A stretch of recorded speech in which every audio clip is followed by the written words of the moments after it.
Chris Lopez with MLM Complete Package here. And in this week's MLM training video, I want to go over the topic of building glass houses in the MLM and network marketing industry. So let me start off by asking you a question. What businesses out there have more stores or franchises than they do customers? I can't think of any, except for the network marketing industry. So stop for a second and let that settle in, because this idea of building a glass house may be something that makes or breaks your business long term when it comes to your business falling apart or your business being a long-term source of residual income.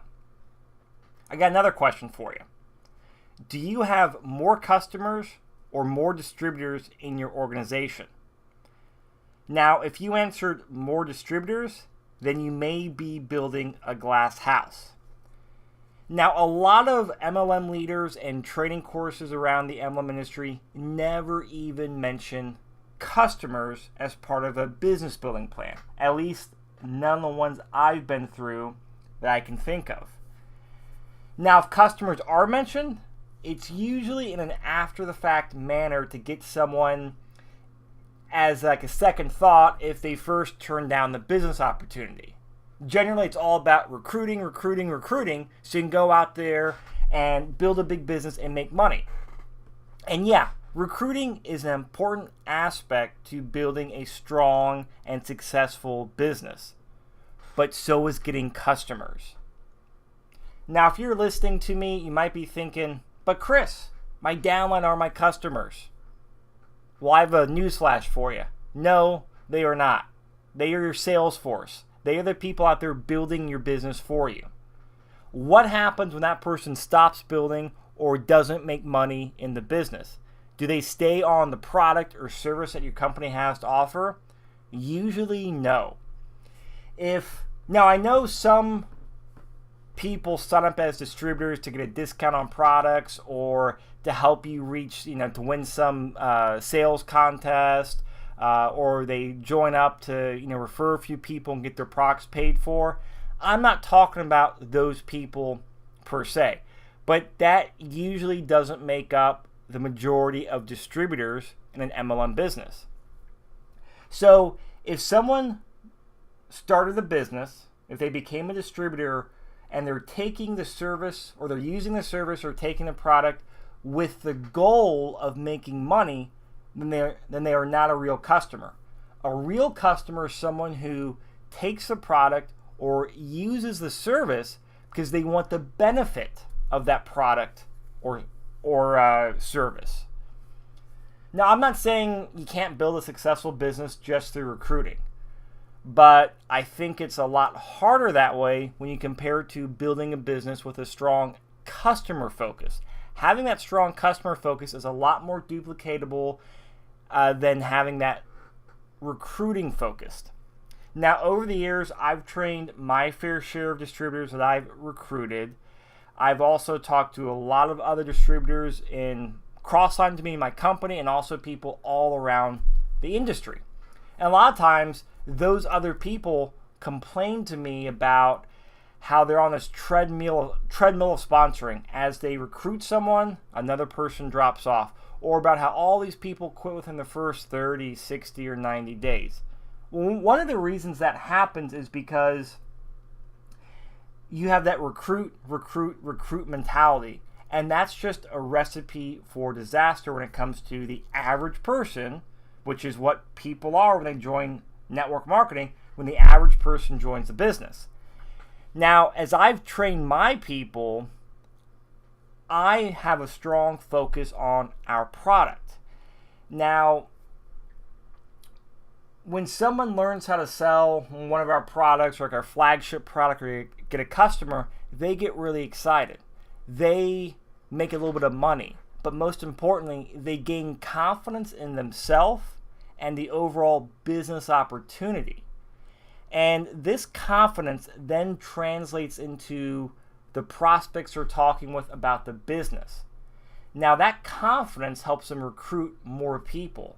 So by having that strong customer focus in my organization, people often end up recruiting more distributors. Another reason is because they feel like they have a real business. Have you ever thought to yourself, and I don't know where you're at in your business or you've been in previous businesses, where it's all about recruiting, and you thought, well, geez, why don't I have any customers? Now, I know we generally don't ask that question out loud or share that thought out loud, but a lot of people have that.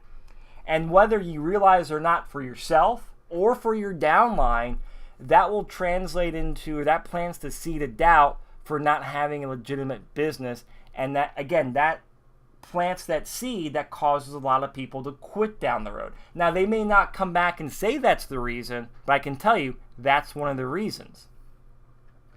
So, my goal with this video or this audio file is to get you to have that paradigm shift about how important it is to get customers in your business. Now, you kind of have two options you can keep doing. You can keep doing what you're doing with that recruit mentality, which in my mind is the equivalent of trying to bang your head against a wall and punch through a brick wall in order to get to the next room. Or you can incorporate business common sense and get customers, which is like going in and using the door and opening it to get to the next room. Which one's easier? Well, using the door is. And I can tell you, if you incorporate this business common sense of getting customers in your business, you will have more long-term success. Now, that's assuming you have a good product or a good service. There's a lot of great companies out there with great products and great services. And to be very frank, there are companies with, some product they slapped in there so they could build a business and hype around it. Now, if you're with one of those companies with a poor product or a poor service, or worse yet, you don't even have a customer program, you may need to rethink a few things there. And I hate saying this, but you know what? For the long-term success of you and your business, you really need to think about this topic of having a strong customer base with a strong product or service focus in your business. Now, if you want to incorporate business common sense and getting customers into your business, here are the two things you need to do. First, go read our Complete Networker book, Building Network Marketing with Business Common Sense, and there's a link below this video. Or if you just go to www.completenetworker.com, that'll take you to the page there. And this book details our very unique business building style that's against the grain of what most people are doing in the industry. And a lot of it focuses on building with business common sense. The second thing is go get our customer endorsement course. This will teach you how to take your product or your service along with what you like about the most and create your own sales and marketing funnel to help you build that customer base. So when people say, what do? You have something from A to Z on what to say and then how to take them all the way through the process to not only turn them into a customer, but get them on your continuity program, like your monthly auto ship or your monthly auto order or the auto charge program, and also get referrals out of them to build an even bigger customer base. Now, I'll end this video with a quote you've probably heard before. People who live in a glass house should not throw stones. Duh. Common sense, common quote, and it's great advice. But here's a problem when it comes to glass houses and your MLM business. Now, anyone who lives in a glass house, quote unquote, building a business just on the recruit mentality, never has the intention of throwing a stone in their house to cause things to collapse. But what will happen is that someone will throw a stone at you one day, and more likely than not, it's going to be dozens and dozens of stones that are barraging on your business. Now, typically, they're not directed at you personally, but they're directed at the MLM industry or your company. But guess what? You're guilty by association. So I've been with my company now for over 10 years. And in my 10-year career, I've experienced two really bad situations where people aren't throwing stones at us. I mean, they're using a catapult and throwing 500-pound boulders at the company. And you know what? My company's a good company, great product, great reputation, but you know what? People will badmouth them for their own gain, whether it's to manipulate a stock or to start another company and try to raid the company for their own benefit. Those things happen. Now, if it hasn't happened to you yet, it's going to. It's not a matter of if, but it's a matter of when. And I know it's going to happen to me and my company again. It's nothing against my company. It's just part of business. It's part of life.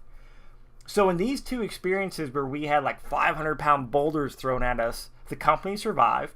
But I also saw a lot of leaders, glass house businesses shatter into thousands of pieces.